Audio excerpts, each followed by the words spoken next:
207.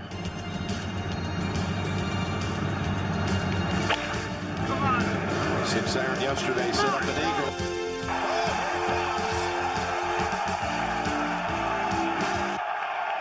The shot of a lifetime. Welcome back, everybody. Here with Wardy and MK for episode 4 of the Dialed In podcast. MK, how you doing today? Good. How you doing, good sir? Yeah, good. We had a important morning of golf on TV. Final round of a major. Doesn't get much better than that. Second one of the year done and dusted already. Yeah. They feel like they go past way too quickly. Yes. Yeah, and then we're starved for another 6 months then while we wait for Augusta to roll around again. Yeah, well, we still have 2 to go. We do. And 2 of the better ones. Yeah, I was going to say, for an Australian, probably 2 of the better ones, right? I'm pretty excited about Shinnecock as well. Yes. That's just going to be epic. Yeah. Proper test. US Open. Rough up to your knees. Yeah. Let's have it. And for us in an Australian time zone, the Open is the best. Yes. It's on at night. You can sit down and watch that. And then, like you said, US Open, just a proper test of golf. Yeah. And much like we didn't think we were going to get this week, but a harder test of golf relative to par. Right, we didn't see 25 under winning. Yeah, which was nice. Yeah. But we also didn't see them, like, they could still play. They weren't, like, it wasn't like they were +3, +4. Yeah. The weather was in their favour. We saw the wind made an impact in some instances. And then, you know, I marvel at the greens, you know, grass running totally different directions, pins on the brow of hills and in basins. It's like, yeah, it's pretty good. It was great fun to watch. Yeah. Yeah, and much more exciting to watch than what we thought I was going to get from the PGA. Yeah, I mean, I'm still jury out on our winner, but, you know, everyone seems to be it's one for the good guys.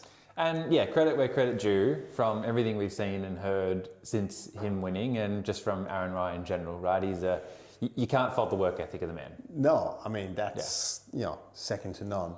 It was funny, I was listening to his interview on Saturday night after his round and I was like, they were like, oh, what are you going to do for tomorrow? And it was, you know, same of what I've done today, keep the shot routine pretty simple. And I was just like, yeah, whatever. Like, yeah. You're not even going to be in the mix. And then he put the jet burners on today and he was gone. Yeah, very impressive. Yeah. The most impressive part is he played the last 9 holes very smartly.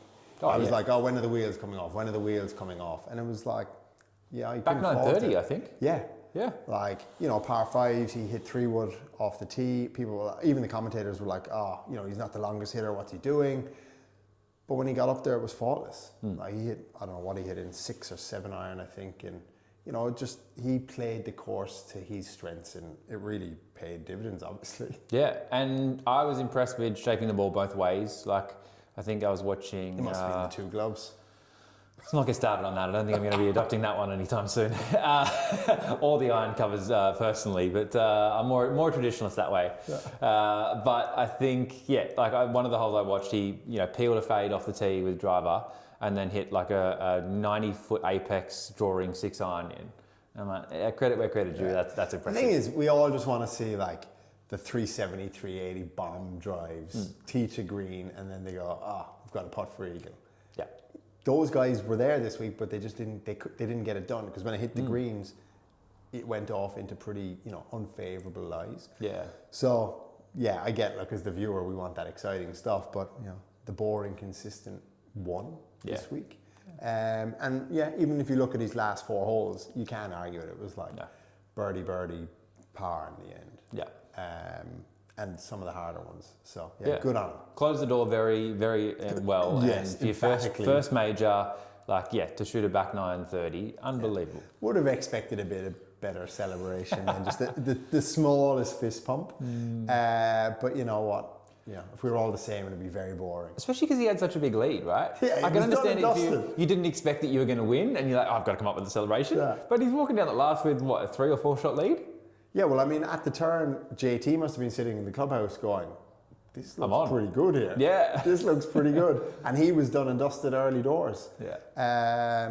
The muted celebration where I was like, personal viewers, for me, is going to be very hard to just root for week in, week out. But so our feedback for Aaron Rai is you've nailed your work ethic on your games. Time to work on your celebration. Get loose. Yeah. But going at it from a gear angle, we were going through his what's in the bag, just before, and there's some stuff there that, as a free agent, he's not one to change his equipment very often. And I think the iron covers are part of that story, right? You can tell that he doesn't change it too often. He obviously looks after his gear very well. Yes. Which we do love that part of it. That part was, we're advocates for that. Yeah, 100%. Yeah. But a bit of a mixed bag with brands, but also just with, older models and stuff like that. And like we spoke about last week, right? If it's your livelihood, you're not necessarily going to change immediately. Yeah.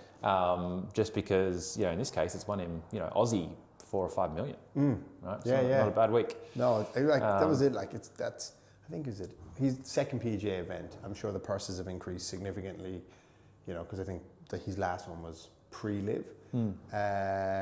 But this year has been pretty good for him. But yeah, why would you change if you're, raking in the money, you're making sure you're staying on tour, you're doing all the right things. Yeah. It's like tools your trade. Yeah. All right, MK. So the other item on the agenda that more recently in the world of equipment was Taylormade moving to 2-year life cycles for, can't say metal woods because they're not made out of metal anymore, but just woods. Yeah. Give me your thoughts. I think it's a great move. Yeah.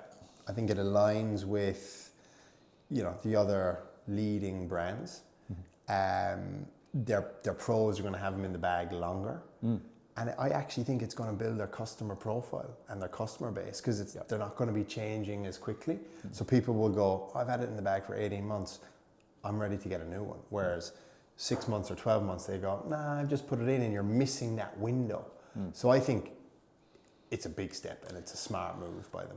Totally agree. I think from every facet, right? Like you said, building customer loyalty and knowing that they're not pushing another product 12 months on, and consumers then don't know, is it a big jump? Is it a little jump? Is it any jump at all? Yeah, exactly. Right? And building that sort of customer loyalty to know, no, we're going to wait. We're going to put more R&D into this next model so that it's worth testing when it comes out. Well, I think also the price point of these clubs is increasing.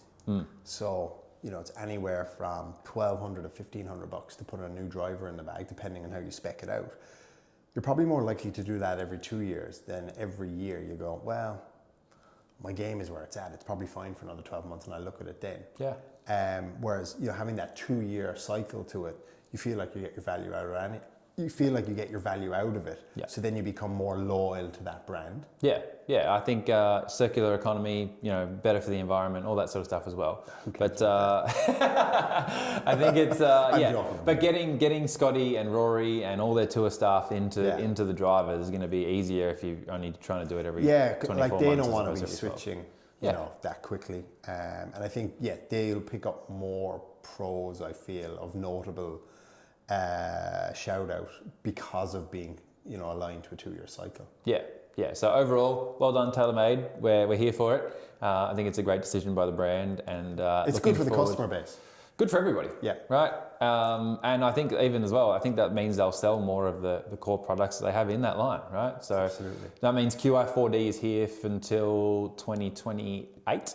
Yep. Probably which is good. Back end of 2027, which is awesome. So, aesthetically, I think that just carries itself to there anyway. It's probably one of the nicest looking sets of clubs that they've released. Yeah, and from their current 12-month life cycles, we know that it's been a bumper year for them, right? We know this has been a really good one. So if they're ever going to go, okay, now's when we make that decision, I think it's an awesome time to do it. Yeah. They've got a great performing product. The spin consistency of it in the bay for things like driver is unreal. And we've seen the adoption from the tour pros. Yeah, right? And let's be realistic. They've got world number 1 and 2 sitting in their equipment at this point in time. Yep. This is the golden age for Taylormade to get it right. Yeah, exactly. Titleist, as we touched on earlier in the pod, they have got it right. They've been doing it for a long, long time. And we see the pros that have just been aligned to them for 10, 15, 20 years. Yeah. This is Taylormade's time to get that right. So the other ones that are on those 2-year life cycles is Titleist and Ping, sort of top of my head. So the other sort of big brands, I'd say, Shrixon is sort of on that, Cadence as well, Mizuno as well. Mm-hmm. So those are lesser known in that category of wood. They're more sort of in the irons and wedges market for those other two. But that only really leaves us with probably Cobra and Callaway, who are every 12 months at the moment. And to be honest, if let's call it 70 to 80% of the market's already in that 2-year life cycle, I think it might not be far away before we see them move as well. Yeah. And again, for all the reasons we just spoke about, I think that's a good move for every brand. Yeah. Maybe it's just a case that there's no R&D people left after McLaren took them. Maybe they're like, guys, we need longer to work out what's going to work. But yeah, maybe. But yeah, I think it's a good move overall, and I hope some other, the final few that are still on those shorter cycles, make the I jump. hope they do that as well. I think it'd be good for the equipment and for golfers everywhere. So that's, but well done, Taylormade. Yeah. But at the same time, as well as what we spoke about last time with the GTS launch, right? Like the stats we saw from this week, it was 63 players in the field had a Titleist driver in play. Yep. And I think it was 36 of those had GTS. Yep. So you've got 57% of the field playing a Titleist driver, and half of them obviously playing a GTS. So you've got a quarter of the field playing a GTS. It's a week after the retail launch, so that the tour seating started a few months ago, so they've had time to get a bit more comfortable with it. Yeah. But that is unbelievable. It is. I think the reach Titleist has is unbelievable, full stop. And like they make such consistent product. It's not like players are, like some of them might have a preference because feel and comfort of that particular club. But I think the transition is probably a lot more seamless than it is for any other brand, and that's goes to having 32 or 33 of them in play for this tournament, and they consistently always just improving. It might be like a micro inch that it's getting better, but for a pro that makes a big difference. And even I saw that when I took it out last week and played.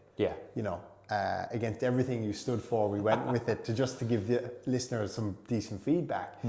And, I have to say, as a piece of equipment, it was, awesome. Like the distance, the accuracy that was there. The sound is an added bonus when you have a nice clean one. But for a pro, you can see why they just, it's probably not even a question. It's just like, we know what we're getting. We're happy to put it into play. Whereas we saw, last year with Rory and the push to have the newest driver in the bag. He went back to his old one just because that consistency was lost. And I think Taylormade, Titleist have earned that ability to have their players play the clubs. They've consistently delivered for them. That's why we don't see many of them changing, from being Titleist sponsored players to anyone else really. Yeah, and the like you said, exactly that, like the transition between model to model, from GT to GTS, like look-wise standing over the golf ball, very little change, right? So, but if you're Rory and you've got, a blue face, which you got very used to on QI10, to then, a matte sort of grey with QI35, and then different again with QI4D, and even, from the crown, from the top down, right? Different colour schemes, different parts of carbon. So that's a change, right? Whereas I think with Titleist, you're getting that gloss black finish on everything. And yes, they made the face silver this time around for GTS to look like it's got a bit more loft, but as far as overall packages go, that's not a huge change. It's not, I suppose. And look, if I look at it from a really broad view, you think like from Rory's game, the driver was always the strength of what he could do. Distance and just animal courses. Would it be fair to say that he probably drove the ball better when he was playing Titleist? Like if you look at how errant it's a long time ago now. It's a long time ago, but you look at like how he won majors back then. And that was it. He put himself into positions where it was much shorter clubs. Not that he's not getting the distance, but the accuracy is changed. I'd love to go back and look at it. It'd be really interesting. Well, this is the argument, right? Like you never can. So it's always speculation. But could break it back. I'm sure he'd love that tee shot back on 10 at Augusta the first time he blew the lead with driver, right? Because I think that was back then. That would have been like a 9-13 something like Titleist. that. It was a while ago. But like you said, driving has always been his superpower, irrespective of what brand he's with. We even think this season alone, like he hasn't been in the top 25%. From a driving accuracy perspective. No, he was second last in the field at the Masters, right? So you look at that. Now the rest of his game is just so good that he can get out of those situations, and when he's in rough, muscle it out. But I think like it's really interesting. Like from a brand piece, I think Titleist and their players, they just deliver on consistency, and that's what a Tour Pro wants. The fact that you've got over 50% of the guys in a brand new model within less than 3 months since tour seeding is pretty impressive. But enough of that chat, because we shouldn't be talking so much about Rory when Aaron's won, right? Yeah. Full credit to the man. So no bias here. No bias. No, I mean, and I think that's the thing, right? Rory is the modern day golfer that is exciting and we enjoy watching, right? Yeah. And not a lot of modern day golfers, whether that's Scotty Scheffler or anyone else, for me in particular, have that same emotional feeling or roller coaster that you get watching Rory's rounds. Yeah. So that's why we keep coming back to it. But yeah, aside from that, this week, I mean, for the listeners at home, the other thing we wanted to touch on was a little bit of yes, equipment, but other types of equipment, right? So I wanted to talk today about training aids. Right, so I am going on a bit of a self-improvement journey with my golf to get back to a decent handicap. Aren't we all? Yes, of course. And so I was sort of looking at today, after a couple of average rounds this week, about whether I go back and see my coach, or what I do to start that sort of process off again. There's been a few training aids that have popped up here to the facility that I'm like, do I just jump back on one of those instead of going to see a coach? But ultimately, the conclusion I've come to after a round table with some mates who are golf pros as well, obviously has to be everything, right? Yeah. You have to. I think the biggest thing that I'm going to work on is having a certain feel or a certain thing that I'm trying to achieve, and then the training aid supports that. Yeah. Right. So for me in particular, I lose a lot of width at the top of my swing, and so I'd recently got one called the widener. Which is a device that sort of gets onto your left arm and then underneath your right armpit, and it helps me maintain that width all the way through. So, training aids are a piece of golf equipment. I know you've recently had some impulse purchases off Instagram, maybe that have been but for a tested. similar reason. Yeah. I think, you go and get a lesson, and I go to my coach twice a month, and it seems like when you're there, everything kind of sinks, because you've got someone that's like consistently pulling you back into check. All right, that was good, that was bad, this is what you need to do. That feedback straight away. And 90% of the time there, it's actually the kind of strike that you're looking to achieve when you go out and play. Yeah. The hard part is when you come back and you go to rep that, that error that you're making at the top of your swing that you can't just see, or you're getting a little bit steep, which is my biggest Achilles heel, and then I feel like I'm chopping down on the ball. It's very hard to tell that yourself unless you've got a mirror in front of you, and how many of us have a mirror? So I think some of these training aids work really well. You've got one that's a bit more rigid and stiff. Mine is a bit more of a strap, but it does the same thing where it keeps my right arm tighter to my body, so that as I go back, it allows me to be a bit more wider coming around, and not get as steep on the ball. And that's the big thing for me at the moment. It's like just club playing and just making sure that the path is kind of, instead of trying to work it more inside out. Yes, exactly right. And that just overall, then you get a better strike. Do they have merit? Absolutely. Do you want to get bogged down in that being your go-to? I don't think so either, because you've got to get rid of that come whatever day of the week you play golf. And then all of a sudden you go, oh, I feel naked, I don't have it, and you're in your head from the first hole. I think that's a big thing, right? Like a lot of them will recommend like a protocol or a routine to try and use the training aid, but then transition that into your range swing and then to your golf course swing. And I think that's really important to be aware of. Like even when I was, started the practice with that the other day, the widener, it was more like, okay, have 5 swings with it and then have 1 normal swing. Right. And as I'm starting off, that's a really good starting point, and then it'll transition to, half and then less, and then more normal swings, less training aid, and then you sort of work that into, that's the block practice, and then you go your competitive practice, and you're switching it up again. So I think it's as much as it's a piece of equipment that we should all look to help something, because that feedback is invaluable, right? Same reason we use TrackMan, the same reason we come to an indoor facility, all that sort of stuff. It's using it the right way. The other thing, unfortunately, is it's just not that magic. It's not a magic cure. No. You've got to rep it a million times to get that feeling, so it's like second nature. But the game of golf is that you can do all of that, and come Saturday, it can still just be out. And that's unfortunately, okay, the more reps you do, you build a better consistency profile. But it's, as you said, it's there to be an aid and not kind of your crux. But that's why golf tournaments are 4 days long, right? Like you can't just snag it in one day. Exactly right. It's that consistency over a long similarly term. for me with like putting was another one where I was just leaving everything short. So it wasn't that I used any particular training aid to keep my hands in a perfect position holding the club. It was just using a putting mat so that when I was over the 5 to 10 foot putts, it was just going back to the same routine. Yeah. And that breeds familiarity. So when you're on the putting, when you're putting in your round, it's like, this is no different to being in the basement at home. And I'm just using the putting mat and just, striking through the ball. Yeah, and that routine is comfort, right?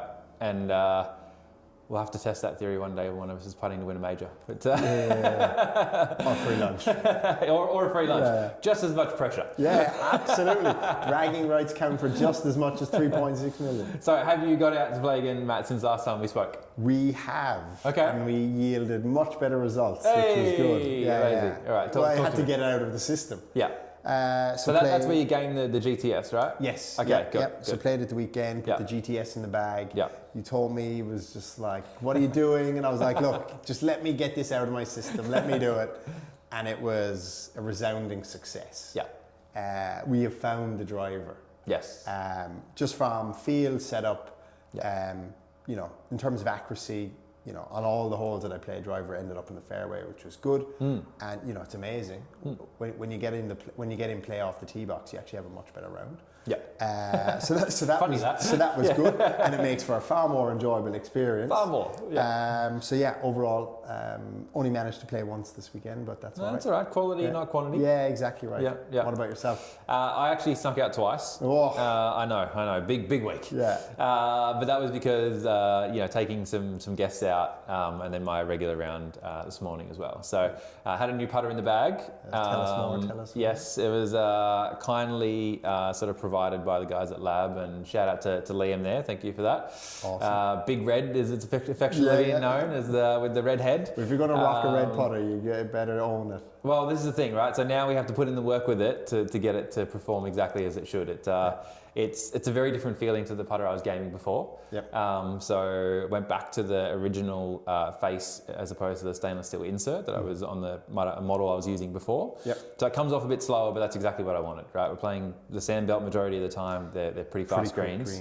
Yeah. And I was struggling on some of those longer range putts just to have that sort of, length of stroke equals length of putt. Yep. Right, they all sort of blending in a bit more. So, but I do need to put in some work with it to sort of get used to that feel. But which is always the way as well. Yeah, it's such an important club in the bag. Yeah, it was a very cool putter though. So we've gone the Oz.1 head with red single sight line at the front. Nice. We've got a Diamana putter shaft, which I was very excited to test.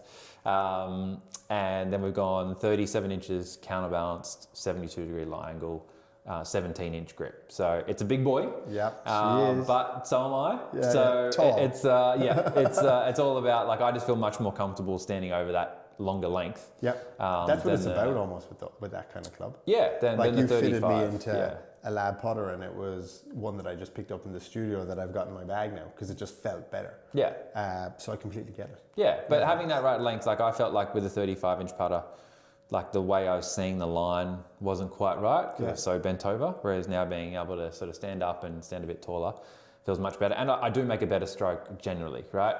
It keeps me from, being too far outside in. When I'm standing up a little bit taller and my posture is better, I can arc the putter a little bit more.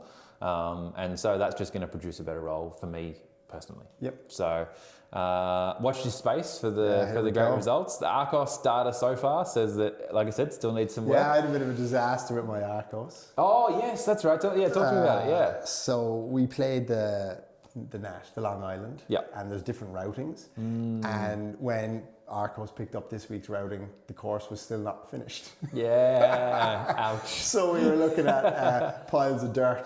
Yeah. So I went through and picked out some data out of some of the holes. But I mean, the other thing you got to say is just that the GPS just hadn't. That's not their fault, right? No, it's not. Yeah. That's I noticed it's done by Apple Maps. So we just got to get onto Apple and get them back out there to route the course again. But it picked up the quality of the dirt piles just as good as it did of the greens. So curious, did it say then you were hitting off rough because of the imagery, or what is it? It was picking up the old layout of Long Island. Okay. So where it was a par 5, it was saying I was playing into a par 4, and then holes that are now par 3s. What about lies? Did it say fairway rough? Or did it say rough because you were in dirt, or was it was saying that I was in the fairway, but then it was finishing out the hole like if it was a par 3 that was now playing as a par 4 because they'd moved the routing. Yeah. It was just all over the place. just all over Yeah, the place. yeah, that's okay. All right, Which was really frustrating because I wanted to see how many strokes I'd gain by having the driver with in the the new bag. driver. Yeah, and it was just it did gain, but it was just neutral overall because it just couldn't read it properly. Yeah, okay, but okay. We'll keep persevering. Yeah, and look, the more you're building that data set, if you can go in and manually edit that, right, you're still getting something usable out of it. 100%. But we're just building that sort of data set. The more accurate it's going to become, the more rounds we put in. Yeah. So I had 2 very average rounds, but the data's in there. So that's what matters. It shows it. you where to practice them for that coming week. Exactly. So no, very exciting. And I think the final thing we wanted to go through, I guess, is our dialed in or out of bounds. Yes. Yeah. So I think it makes sense. There's some easy ones this week, right? Let's go double glove. Next question. I think there's some easy ones. Iron covers. Out of bounds. Yeah. Like you just look. Out of bounds. Yeah. But full credit to the man and practice habits and work ethic. I think we've got to say dialed in. Practice, work ethic. Yeah, absolutely dialed in. Yeah. And humility. Absolutely. I think that's a big thing. But I mean, any good person you'd hope would always be dialed in on that. But everything else out of bounds. Yeah. I think with golf equipment, as much as we love it, they're tools, not jewels. Yeah. Right. That's a common phrase because, if you're playing enough golf, you can't control every lie that you hit it into. Yeah. Also, I just don't have the patience to put on iron covers after every shot. Oh, from the people I know that have tried them in the past, you lose them. I mean, he's different. He's got a caddy, right? So maybe that's the differentiating factor. If you've got factor. a caddy and you can put it on, fine. But like if you're playing on a par 3 and your other 3 members of your group are walking already and you're faffing around trying to put an iron head on, it's like, come on. Yeah.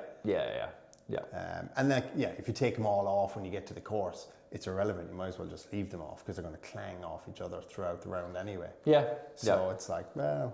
And for us in particular, by the time we get a bit of bag chatter on them, it just means we get a new set of irons. So the really interesting piece will be if our acquaintance who's in Japan that has them in the bag keeps them when he gets home. Yeah, well, he's got them on a very nice set of mirrors, I think. So maybe we might cut him a bit of slack for a week. Yeah, I think he's getting into the jewels category pretty closely instead of tools. That was a nice set build. So that was, for the listeners at home, it was a black set of TC 202s with some black and gold BB&F Co. Fujikura Axiom 105Xs. Big fan. Into some, you got some Axioms in the bag. Into some black and gold Golf Pride multi-compound. So look and performance ticked all the boxes. Yeah.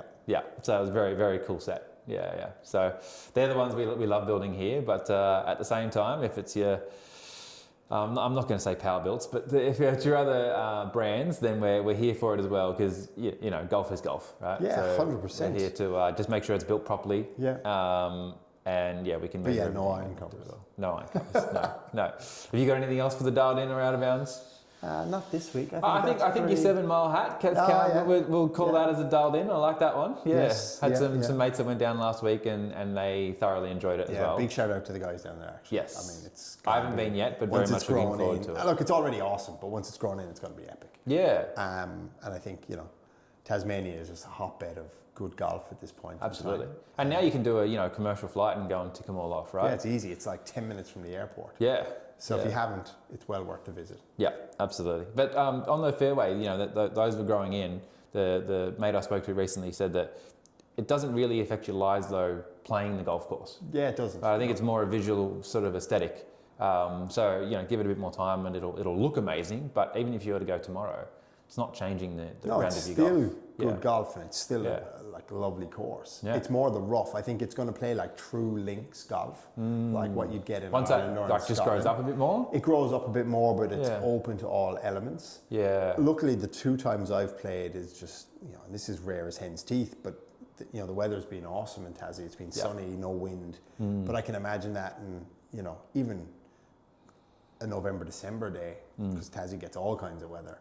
And just a gale blowing in off the ocean. That course will play totally different. Yeah. I think you went a really good time of year more recently, right? I've heard that sort of March, into April sort of thing is a really good time where it's less windy than if you go going into spring later in the year where you can get some big days. You can get some big days. Yeah. But I mean, that place gets snow on Christmas Day. So, Yeah, you true. know, True. you don't know what you're going to get. No, exactly. Anyway, that's a whole separate podcast. Yes, we're not going into the golf course architecture realm just yet. We're more here for the gear. Yeah. But yeah, we've got plenty sort of coming up on the gear front as well. But until then, thanks for joining me again. Thanks, MK, Wardy. and we'll see you soon. See you next week. Yeah.